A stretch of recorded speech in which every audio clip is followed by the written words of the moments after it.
Jar जो रुचि सी सी जिन पाठ पढ़ो से चिंता कर सरकार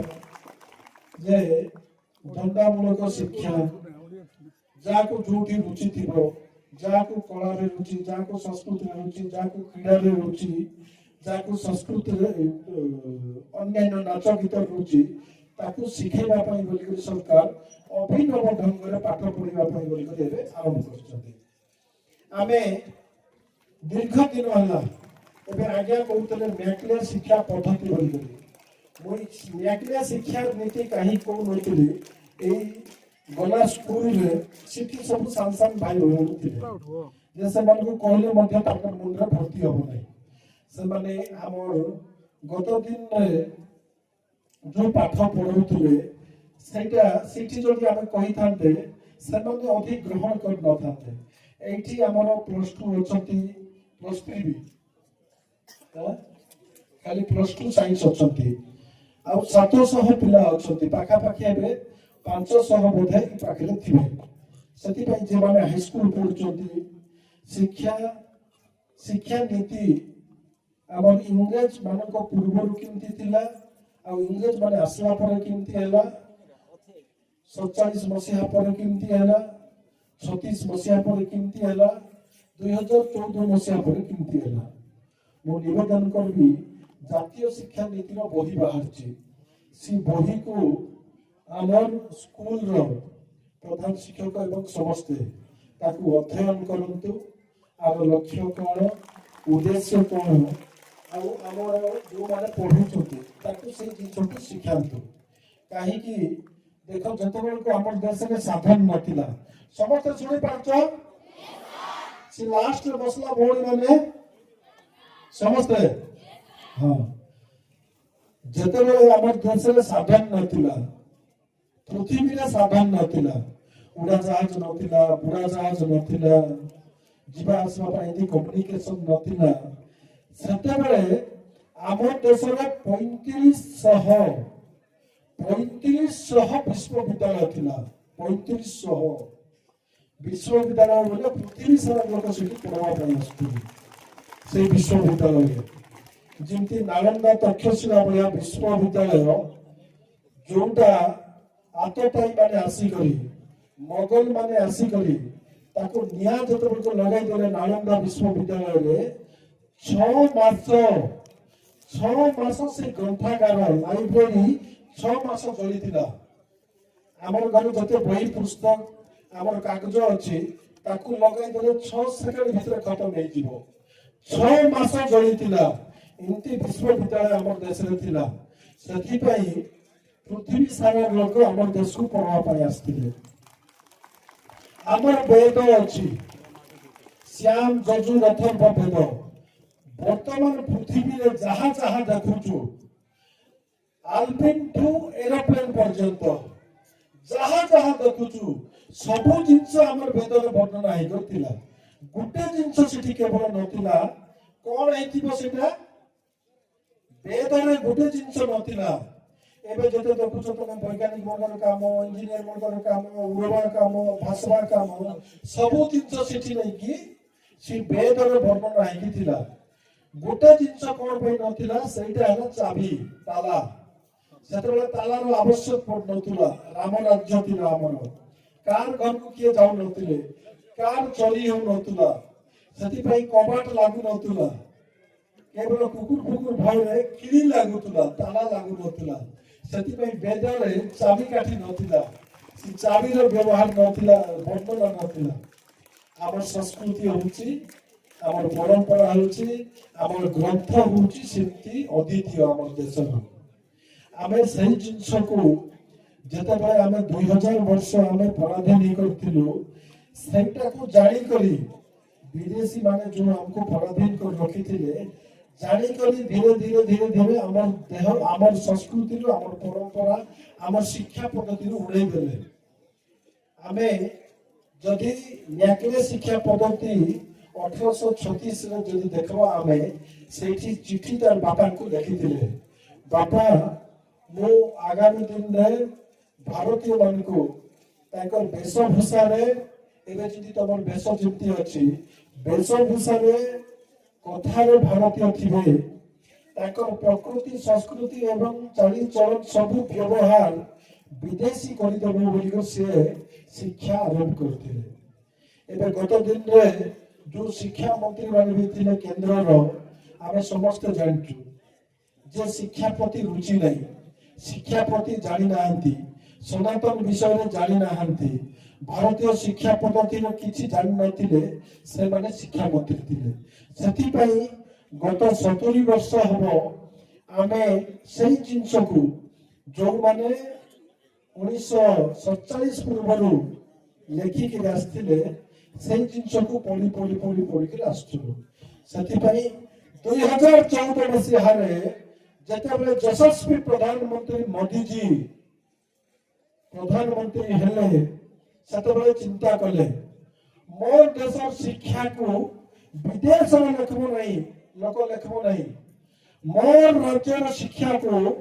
କୌଣସି ଆମେରିକାର ଲୋକ ଲେଖବ ନାହିଁ, ଇଂଲଣ୍ଡର ଲେଖବ ନାହିଁ, ମୋର କୋରାପୁଟର ଆଦିବାସୀ ମାନଙ୍କର କଥା, ମୋର କୋରାପୁଟର ଲୋକର ଖାଇବାର କଥା, ପିଇବାର କଥା, ଗୋଟେ ଦିନରେ ଯୋଉମାନଙ୍କର ଅବଦାନ ଅଛି ମତେ ଏଇ ଜାଗାରେ ପହଞ୍ଚେଇବା ପାଇଁ, ଭାରତକୁ ସ୍ୱାଧୀନତା କରିବା ପାଇଁ ମୋର ଲୋକ ଆଖିରେ ଦେଖିଛନ୍ତି, ମୋର ପୂର୍ବପୁରୁଷ ଏବଂ ବର୍ତ୍ତମାନ ଯୋଉ ପିଢି ମାନେ ଅଛନ୍ତି ତାଙ୍କର ପୂର୍ବ ପିଢି କଣ କଣ କରୁଛନ୍ତି ମୋର ଲୋକ ଭଲ ଭାବରେ ଲେଖିପାରିବ। ବିଦେଶୀ କେବେ ମଧ୍ୟ ଭଲ ଲେଖିପାରିବ ନାହିଁ। ଯଦି ବିଦେଶୀ ଲେଖିବ ବିଦେଶୀ ସଂସ୍କୃତି ବିଷୟରେ ଲେଖିବ, ବିଦେଶୀ ମାନଙ୍କର କଥା ଲେଖିବ, ଆମର ଆଚାର ବ୍ୟବହାର ସଂସ୍କୃତି ଆବଶ୍ୟକ ଶିକ୍ଷଣ ଜିନିଷ କେବେ ବି ଲେଖିବ ନାହିଁ। ସେଥିପାଇଁ 2014 ମସିହାରୁ ଶିକ୍ଷାବିତ ମାନଙ୍କୁ ନେଇକରି ଯୋଉମାନେ ଶିକ୍ଷା ବିଷୟରେ ଯୋଉମାନେ ଦେଶ ବିଷୟରେ ବେଶୀ ଜିନିଷ ଜାଣିଛନ୍ତି ତାଙ୍କୁ ଗୋଟିଏ ସଂଗଠନ କରାଗଲା, ଗୋଟିଏ ଟିମ୍ କରାଗଲା ଏବଂ ତାଙ୍କୁ ଦାୟିତ୍ୱ ଦିଆଗଲା ଜାତୀୟ ଶିକ୍ଷା ନୀତି ପ୍ରସ୍ତୁତ କରିବା ପାଇଁ କେତେ କଷ୍ଟ ପଡିଲେ। ଏବଂ ମୁଁ ଧନ୍ୟବାଦ ଦେବି ଆମ ନବମ ଓଡ଼ିଶାର ଗୌରବ ଯଶସ୍ୱୀ ଶିକ୍ଷାମନ୍ତ୍ରୀ ଧର୍ମେନ୍ଦ୍ର ପ୍ରଧାନ ଯିଏ ଅଖିଳ ଭାରତୀୟ ବିଦ୍ୟାರ್ಥୀ ପରିଷଦ 16 ବର୍ଷ 17 ବର୍ଷରୁ ଆରମ୍ଭ କରିଥିଲେ, ଯିଏ ଶିକ୍ଷାନୀତି ବିଷୟରେ ଭାରତ ସାରା विद्यार्थी आंदोलन करथिले सही विद्यार्थी जीवन रु आरंभ करके राजनीतिक जीवन रे जे उजाला पुरुष ही पारथिले धर्मेंद्र प्रधान तांकु शिक्षा विभाग रो दायित्व दिया गला 2019 मसीहा रे एवं गोटिए आंदोलन रूप दिया गला शिक्षा विभाग को एवं एनईपी 2020 आरंभ करा गला। सान कथा नहीं आमे गोटे बही लेखला बेलू केते कष्ट हो जाउची। गोटे शिक्षा पद्धति को जदि परिवर्तन करबा हजार हजार वर्ष शिक्षा पद्धति को सामान्य कथा नहीं। केते श्रम केते समय केते लोकंकर सेठी भाग नबा कारण भाग नबा जगु ए शिक्षा नीति आरंभ होईची एवं आमर अनेक लोक कहती विरोधी माने ओडिशा रे सरकार आसला परे आमर पई कोन कले ओडिशा रे सरकार आसला पई शिक्षा पई कोन कले शिक्षक पई कोन कले छात्र छात्र पई कोन कले आपण माने जगंतु गोटे शिक्षा को जति परिवर्तन करबार अछि चरित्र को परिवर्तन करबार अछि गोटे व्यक्ति को निर्माण करबार अछि ताहले गोटे दिन रे दुई दिन रे परिवर्तन होब नाही शह शह दिन रे आवश्यक जेमिति आमे समस्त जानचु राष्ट्रीय स्वयंसेवक संघ आरएसएस 1925 मसीहा रे आरंभ हैला एवं ताहा वर्तमान को देश रे देखिबा पई हमको 2014 मसीहा रे 2020 मसीहा रे राष्ट्रीय स्वयंसेवक संघ रो जो 90 वर्ष रो परिश्रम त्याग तितिक्षा बलिदान रो जो जिनस देखिबा को मिलची 100 वर्ष परे एबे भारत रो परिवर्तन आरंभ हेची गाँ रो आरंभ कर पल्ली रो आरंभ कर दिल्ली पर्यंत ସେଥିପାଇଁ ସମୟ ଆବଶ୍ୟକ ଆଉ ପରିବର୍ତ୍ତନ सरकार चाहिए सचेतनता कले परिवर्तन आरंभ हम ना जिते पर्यंत मन पर्यंत व्यक्ति व्यक्ति पर्यंत घर घर पर्यंत जिते परिवर्तन आरंभ होना देश परिवर्तन असंभव से निवेदन करी गत वर्ष कथा यही स्थानीय शिक्षक शिक्षक आरंभ करी मोर थ्रू श्रृंखला आरंभ करी मु स्कूल को केमती जीवी मु स्कूल रे को समय में पहुंचबी स्कूल रे छात्र छात्री को पाखरे गला परे मोर मोर व्यवहार कौन हवा कथा मोर संस्कृति कौन हवा कथा मोर कथाबार्ता कौन हवा कथा मोर की परिवर्तन आरंभ हेले छात्र छात्री मान परिवर्तन हबो छात्र छात्री मान परिवर्तन होला परे से घर को जत को जीवे गोटे परिवर्तन लक्ष्य जत करेंगे बापा माँ भाई भौणी परिवर्तन हम से अनुरोध शिक्षक को शिक्षक भाई आम देखा शिक्षक को केवे गोटे वेतन भोगी कर्मचारी भागवा नहीं आम कोटी कोटी लोग वेतन पाँच किंतु शिक्षक माने समस्त गत दिन शिक्षक को देखिले स्वतः प्रकृत भाव आम मन में भक्ति पड़े आसुला धीरे धीरे धीरे धीरे परिवर्तन होगा जाऊँगी जिते बेलू जदि शिक्षक मान प्रति भक्ति आसब ना से डर आसब ना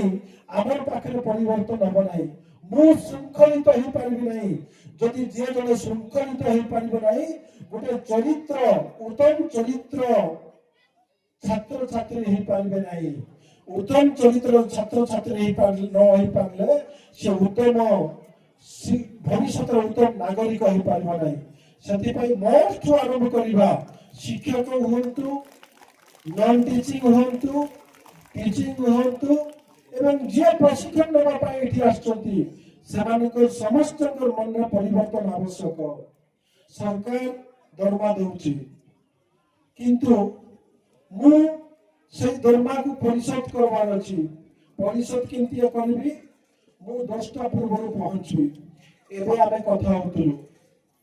2 मास तले जिलापाल गोटे स्कूल को गले स्कूल छुट्टी पूर्व से कौन स्कूल नथिले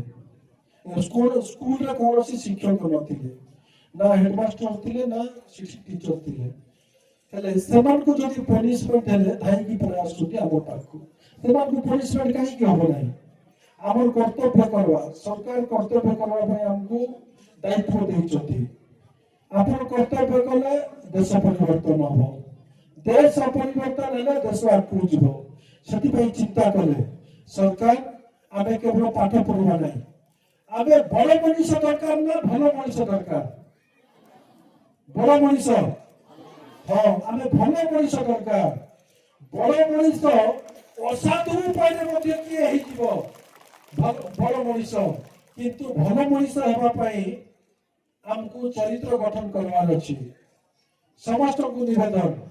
आप मैंने सरकार जो दायित्व देइछथि जो लक्ष्य नहीं करी पीएमसी आरंभ होइछि जो उद्देश्य नहीं कि पीएमसी आरंभ होइछि आमे से उद्देश्य को साधित करवा एठी खाली देखिबा पाई शिक्षण जिंस पाठ पढ़ाइबा जिंस क्रीड़ा जिंस खेलवा जिंस खाइबा जिंस खुआइबा जिंस खाली देखिबा पाई एठी कराई नहीं तार द्वारा मोर अनेक पिला तार प्रति रुचि रखिबो एवं तार भलिया हेबा पाई बोलिका एटा एते सुंदर कार्यक्रम एबे नाच गीत खेल टेंट बांधिबा काको डाकिबा गेस्ट डाकिबा पाई समय देबा एमएल आसबे कि नहीं एमपी आसबे कि नहीं कौनसी अधिकारी आसबे नहीं बोलिकर जते समय देउचंती एटा खाली नाच गीत पाई नहीं एटा आर उद्देश्य सूत्र पचारी एठी जदि मोर पिला स्वावलंबी हेबे कहउतले चाकरी पाई आमे पाठ पढुनांती आमे चरित्र गठन पाई भल मनीष हेबा पाई स्वावलंबन पाई आमे एठी पाठ पढुछु एठी खाली मानसिक नहीं सेठी मु काली आज भी कहउतली आध्यात्मिक ମାନସିକ ଶାରୀରିକ ବୌଦ୍ଧିକ ଆତ୍ମିକ ସମସ୍ତ ଜିନିଷ ଶିକ୍ଷା ନେବା ପାଇଁ ଆମେ ଏଠି ଆସିଛୁ। ସେଥିପାଇଁ ଆମେ ସମସ୍ତେ କିଏ ଯଦି ଘାସ କାଟିବ ତାହେଲେ ଗୋଟେ ଭଲ ଘାସ କଟାଳି ହେବାର ଅଛି। ଯିଏ ଯଦି ଘୋଡ଼ା ଚଳାଳି ହେବ ତାହେଲେ ଭଲ ଗୋଟେ ଘୋଡ଼ା ଚଳାଳି ହେବାର ଅଛି। ଘାସ କାଟିବାର ମଧ୍ୟ ନୈପୁଣ୍ୟତା ଦରକାର, ଖେଳିବାର ମଧ୍ୟ ନୈପୁଣ୍ୟତା ଦରକାର। ମୋର ଏଇଠି ପ୍ରତିବାର ବିକାଶ ହେଇପାରୁନଥିଲା। ନବରଙ୍ଗପୁର ଜିଲ୍ଲାରେ ମଧ୍ୟ 100 ବର୍ଷ ଆଗରୁ ମଧ୍ୟ ଏଇଠି ଭାରତକୁ ସ୍ୱାଧୀନତା କରିବା ପାଇଁ ଯେଉଁମାନେ ସ୍କୁଲ ଦେଖି ନଥିଲେ, ବହିପତ୍ର ଜାଣିନଥିଲେ, ସ୍ୱାଧୀନତା କରିବା ପାଇଁ ମଧ୍ୟ ଶହ ଶହ ଲୋକ ବଳିଦାନ ଦେଇଛନ୍ତି। 100 ବର୍ଷ ଆଗରୁ 50 ବର୍ଷ ଆଗରୁ ଏଇଠି ମଧ୍ୟ ଚଳଚ୍ଚିତ୍ରରେ ହିରୋ ହେଇପାରିଛନ୍ତି। 20-30 ବର୍ଷ ଆଗରୁ ମଧ୍ୟ ମୋର ପିଲା ଯାଇକରି ଜାତୀୟ ସ୍ତରରେ କ୍ରୀଡ଼ା କ୍ଷେତ୍ରରେ କୃତିତ୍ୱ ଲାଭ କରିଛନ୍ତି। ସେଥିପାଇଁ ଗତ ଦିନରେ ମଧ୍ୟ ସର୍କିପୁରରେ ମଧ୍ୟ ମୋର ପିଲା ଯାଇକରି ରାଜ୍ୟସ୍ତରୀୟର ପ୍ରତିଭାରେ ରାଜ୍ୟସ୍ତରର ପୁରସ୍କାର ଆଣିପାରିଛନ୍ତି ଏବଂ ଫୁଟବଲର ମଧ୍ୟ ରାଜ୍ୟସ୍ତରର ଖେଳରେ ଆମର ପିଲା ଚାମ୍ପିୟନ ହେଇପାରିଛନ୍ତି। ସେଥିପାଇଁ ପ୍ରତିଭାର ଅଭାବ ନାହିଁ ଆମର ପିଲାଙ୍କ ପାଖରେ, କେବଳ ତାଙ୍କୁ ଦରକାର ଟିକେ ଦିଗ, ସେମାନଙ୍କୁ ପଥ ଟିକେ ଦେଖାଇବା ଆବଶ୍ୟକ। ଏଇଟା ଯଦି ହେଲେ ମୋର ପିଲା ବହୁତ ଆଗକୁ ଆଣିବେ। ମୋର ସରକାର ଆସିଲା ପରେ, ଯଶସ୍ୱୀ ମୁଖ୍ୟମନ୍ତ୍ରୀ ଆସିଲା ପରେ ଦେଖିଲେ ଯେ ନବରଙ୍ଗପୁର ଜିଲ୍ଲା ଡ୍ରପ୍ ଆଉଟରେ କଣ ପାଇଁ